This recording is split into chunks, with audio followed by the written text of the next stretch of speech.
Yes.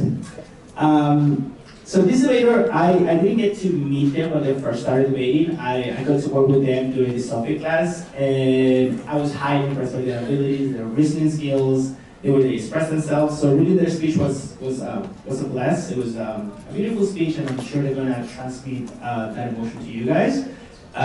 Este debatiente no pude trabajar con ellos al principio de la temporada cuando ellos empezaron como debatientes, pero pude trabajar con ellos durante la clase de Sophie.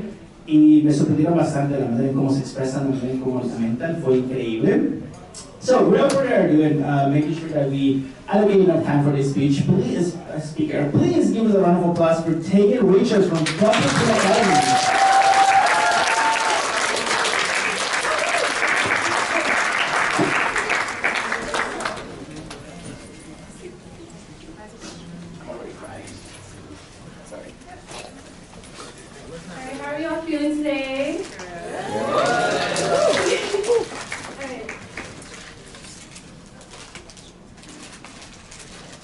My past 4 years in the classroom of the team taught me academic lessons, but most of all, lessons about myself. In the past year, becoming president was the typical iceberg of all the things that I had become.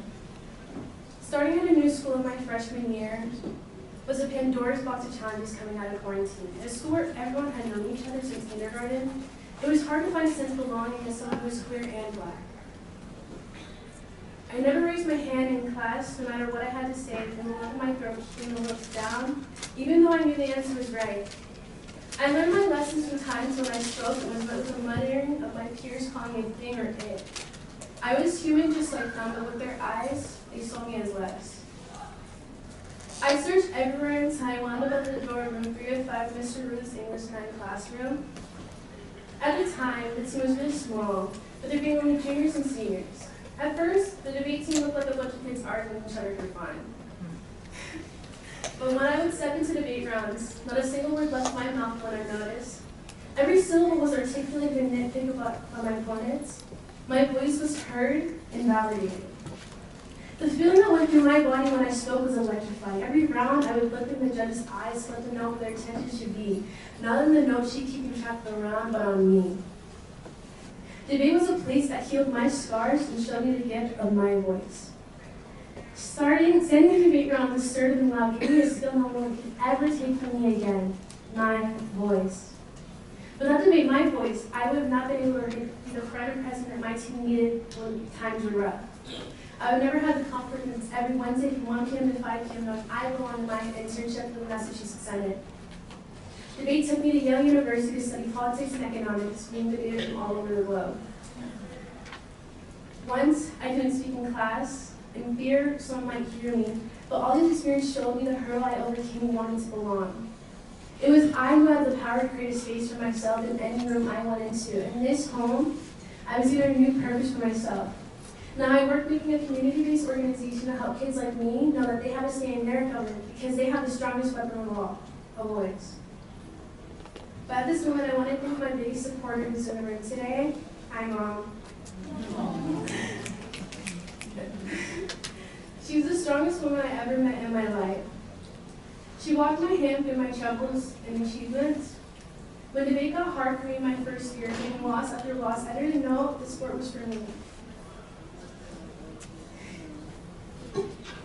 It was my mom who was always in my corner, rooting me on. So Mom, in times when I gave up myself, thank you for always knowing that I could do it.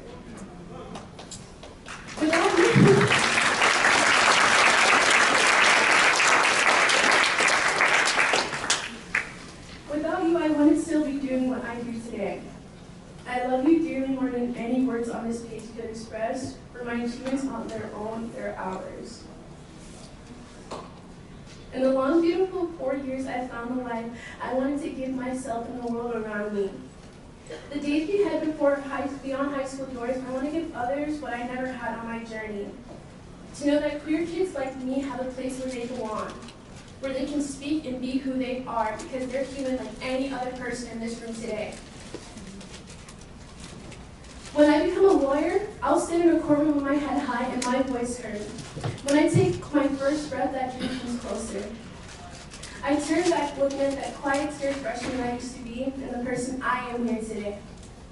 Every day walking by Room 305, I'm reminded of the place that was. It will still be the day when I tossed my cat, my home. Now is my time to be heard. Thank you.